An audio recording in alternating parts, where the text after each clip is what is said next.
18 missed calls, a luxury airport terminal dissolving into screaming chaos, and $18,000 vanishing into thin air while my sister stood there with 7 kids, mountains of designer luggage, and absolutely nowhere to go. The influencer family she invited to impress. They were watching every second of her meltdown.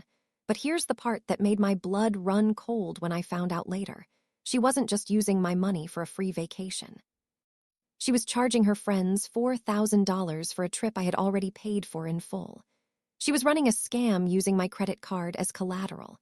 Before I walk you through exactly how I dismantled her perfect Christmas in under 12 minutes, drop a comment below and tell me where you're watching from. I need to know who's riding with me on this one. My name is Kelsey, and for 28 years I believed family was a package deal.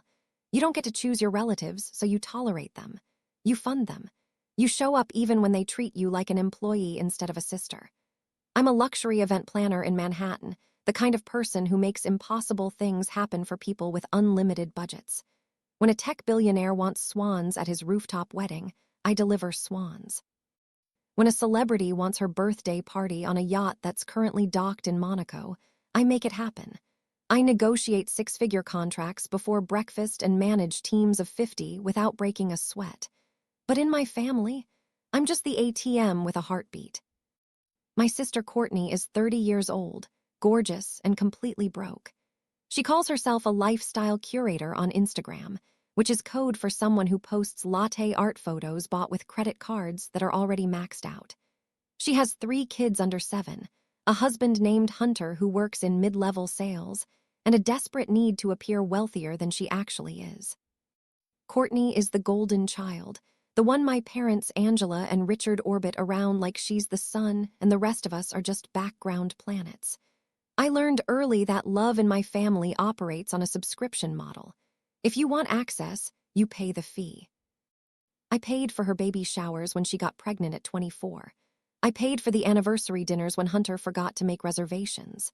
I paid for emergency car repairs, last-minute medical bills, and every birthday party her kids ever had. My parents would call it generosity. I called it survival. It was the family tax, the price I paid to sit at the table during holidays without being completely invisible. Every dollar I spent was a down payment on belonging. Except belonging never actually came. The invoice just kept getting higher. So when Courtney called me in October with her voice dripping with excitement about a perfect family Christmas, I already knew what was coming. She wanted something. She always wanted something. Kelsey, I found the most incredible place for Christmas. It's this glass mansion in Vail, Colorado. Floor-to-ceiling windows, mountain views, a hot tub on the deck. It's the only way to make this holiday really special for the kids. I pulled up the link she sent. $6,000 for 4 nights. My stomach dropped, but I kept scrolling. She kept talking. And we need a private chef for Christmas Eve dinner. You know how chaotic it gets trying to cook with the kids running around. Plus first-class flights so the little ones don't melt down on the plane. I added it up while she was still describing the marble countertops. Flights for 7 people, the glass mansion, a private chef, a luxury SUV rental, lift passes, spa treatments for her and my mom. $18,000 total. That number sat in my brain like a stone. $18,000. That was a year of aggressive savings. That was a down payment on a house. That was my emergency fund. But I looked at my parents nodding along on the FaceTime call, talking about how magical it would be. I saw the way they looked at her like she was the only person in the room who mattered. "I'll cover it," I said. "Consider it my gift." Courtney squealed. My mom teared up. My dad clapped me on the shoulder through the screen like I'd just done something heroic. I thought I had finally paid enough. I thought this time I'd bought my seat at the table. If you want the full truth, hit like so this story reaches more people. 2 weeks before Christmas, my phone rang at 9 p.m. Courtney's name lit up the screen, and I answered expecting logistics questions about flight times or dinner preferences. Instead, she hit me with a grenade. "Great news, Kels. I invited the Ashfords to stay with us in Vail." I froze.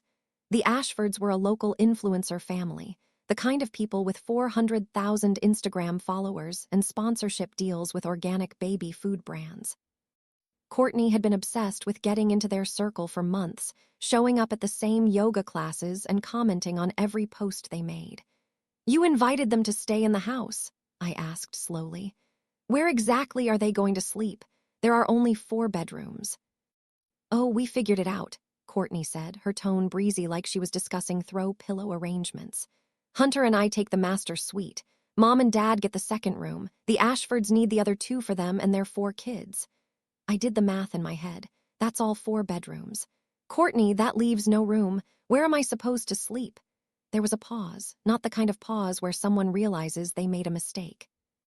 The kind where someone is about to deliver bad news they've already justified to themselves.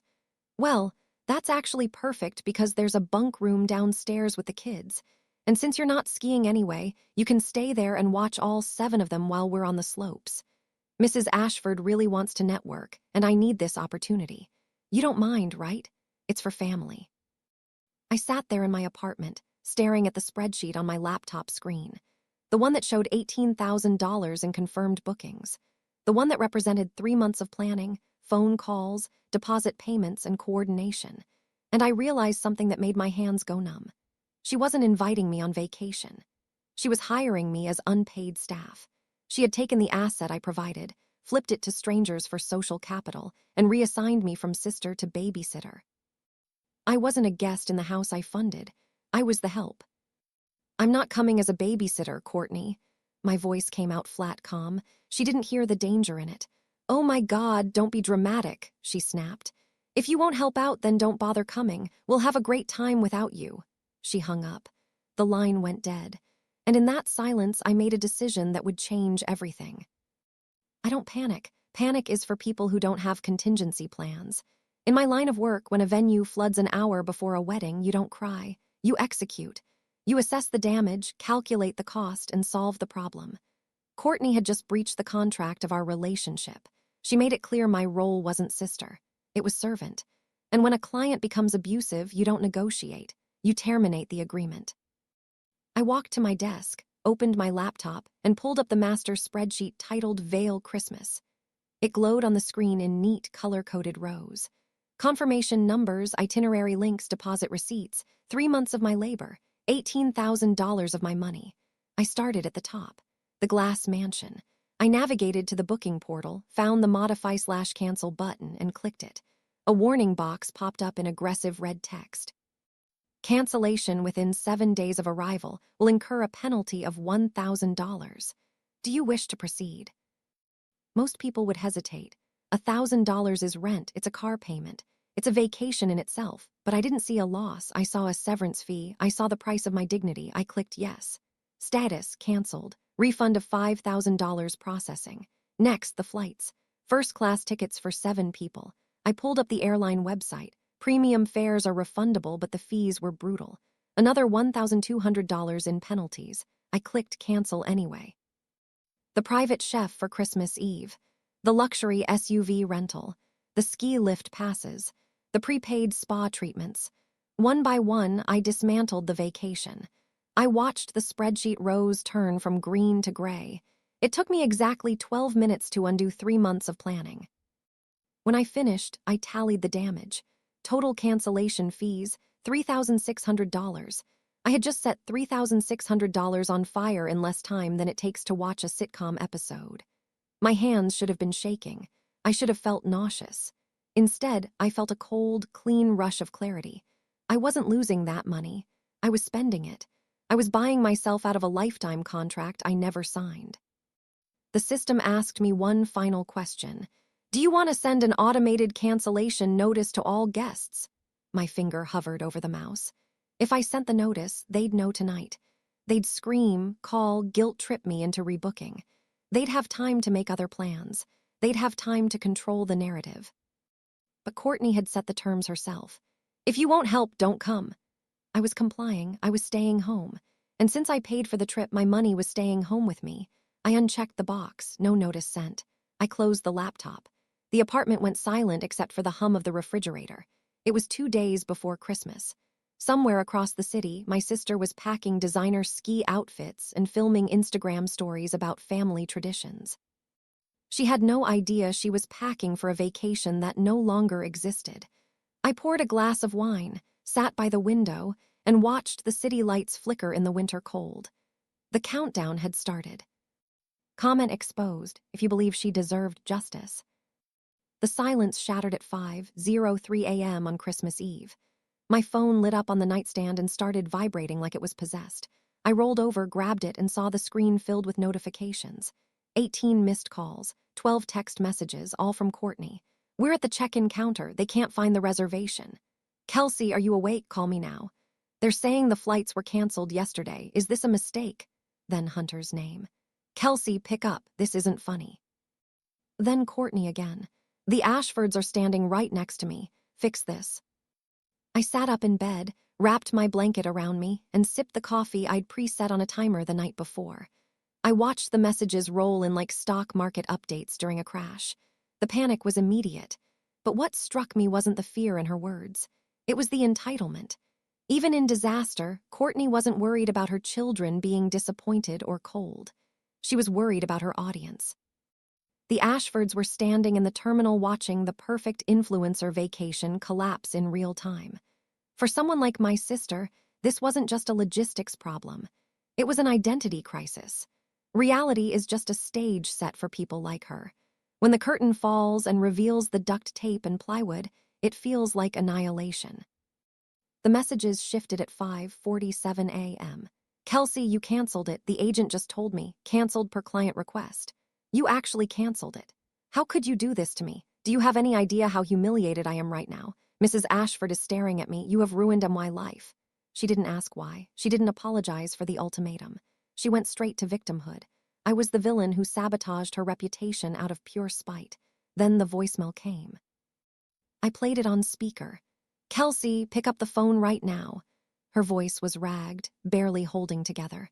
We are standing here with 7 kids and luggage for a week and nowhere to go.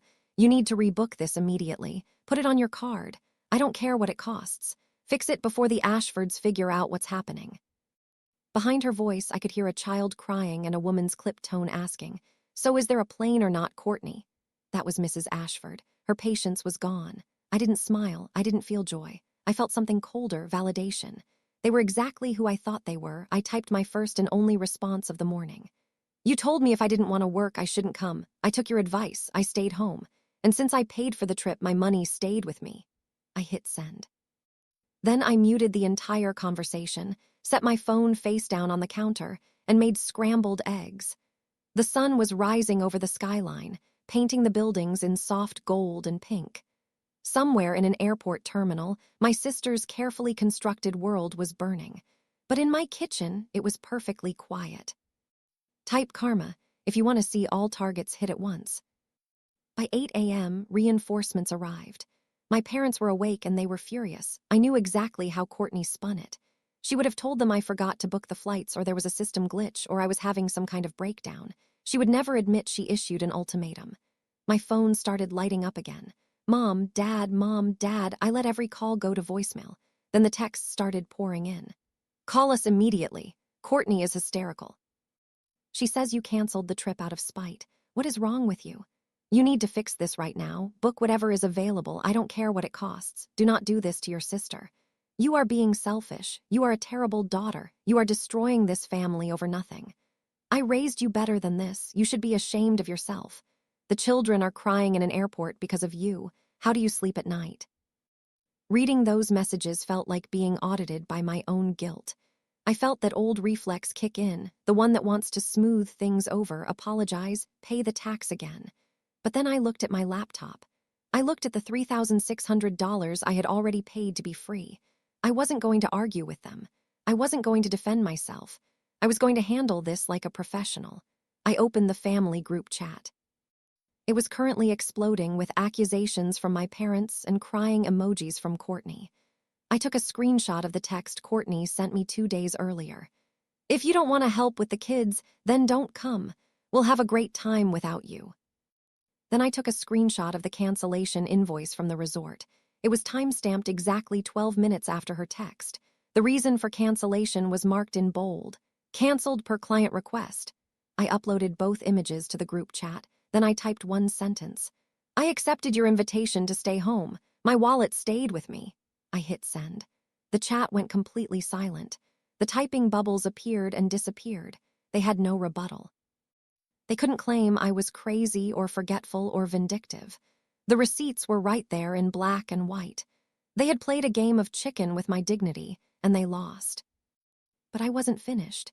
This was a hostile client termination, and I needed to protect my assets. I called my concierge service. "This is Kelsey. I need to place a block on all travel bookings under my name for the next week. No authorized users, no family members. If anyone calls claiming to be me or my assistant, do not process the charge." "Understood, Miss Kelsey. Account locked." Next, I logged into my credit card portal. I froze the secondary card I'd given my mother years ago for emergencies. I checked recent activity. Nothing pending. I was safe. They were stranded in an airport screaming at each other, and I was sitting in my living room protected by passwords and boundaries they couldn't cross. Then, just as I was about to close my laptop, a notification popped up. A direct message request on Instagram. It wasn't from my family. It was from Mrs. Ashford. The message sat there like a bomb. Mrs. Ashford, the influencer. The woman Courtney built this entire charade to impress. I opened it. "Hey Kelsey, so sorry to bother you. We're at the airport and it's total chaos lol. Courtney is saying there's a glitch with the booking. Anyway, I just got a Venmo request from her for $4,000 for our share of the chalet. I thought you said you covered the whole thing. Just checking before I send it. Hope you're okay." I read it twice. Then I read it a third time to make sure I wasn't hallucinating. $4,000. Courtney wasn't just using me for a free vacation. She wasn't just demoting me to babysitter. She was double dipping. She told the Ashfords the trip was a group expense and charged them $4,000 for accommodations I had already paid for in full. She was going to pocket their money and let me foot the bill. She was running a scam. She was committing fraud using my credit card as the foundation. It was breathtaking in its audacity. Any lingering guilt I had about ruining Christmas evaporated instantly. This wasn't a family conflict anymore. This was criminal. I didn't hesitate. I didn't call Courtney to demand an explanation. I went straight to the source. I typed my reply to Mrs. Ashford. "Hi, I paid $18,000 for the entire trip including the chalet in full months ago. However, I canceled the reservation yesterday after I was uninvited. Do not send her money.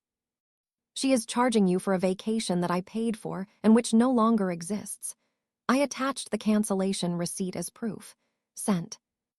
I watched the scene indicator pop up, then typing bubbles. Then they stopped. Then silence. I imagined the scene. Mrs. Ashford standing in the terminal with her Louis Vuitton carry-on, reading my message, looking up at Courtney, who was probably still yelling at a gate agent about system errors, the realization dawning that she wasn't just inconvenienced. She was being scammed by the woman she thought was her friend.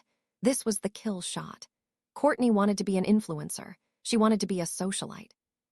Well, in that world, reputation is everything, and I had just destroyed hers. Share this video so communities understand what was hiding. The fallout was immediate and nuclear. I didn't need to be at the airport to see it. The messages told the story in real time. According to my cousin who follows Mrs. Ashford on Instagram and saw her cryptic story about fake friends and lessons learned, Mrs. Ashford confronted Courtney right there in Terminal 3. Loudly. She told Courtney she was disgusted and embarrassed for her. Then the Ashfords did exactly what wealthy people do when inconvenienced. They solved the problem with money. They booked their own first-class flights to Park City, upgraded to a luxury resort, and left Courtney standing at the gate with her family and all their luggage. Courtney was alone. No influencer friends. No free mansion. No audience. Just an angry husband, 3 crying kids, and a pile of designer suitcases in the middle of a packed airport on Christmas Eve. And because it was Christmas Eve, there was nothing available. No flights. No rental cars. The only option was a minivan and a Holiday Inn Express 6 hours away from any ski slopes. At 2:47 p.m., my phone rang. It was Courtney. I answered. "Kelsey." Her voice was destroyed. The sharp, commanding tone was gone, replaced by wet, hiccuping sobs. "Kelsey, please, we're in a motel room. The heat is broken. The kids are freezing. Hunter is furious with me. Please, I know you have points. I know you have hotel connections. Can you just book us a room, anything decent? Please, I'll do anything." It was the moment I'd been waiting for my entire life. The golden child, reduced to begging the scapegoat. The power dynamic had flipped completely. She wasn't the main character anymore. She was a cautionary tale. I listened to her cry.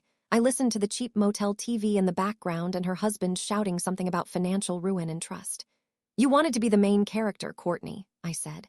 My voice was calm, almost gentle. "Well, this is your plot twist. You're the mother.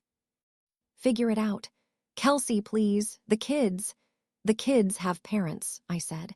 "And for the first time in their lives, those parents are going to have to solve their own problems." I ended the call.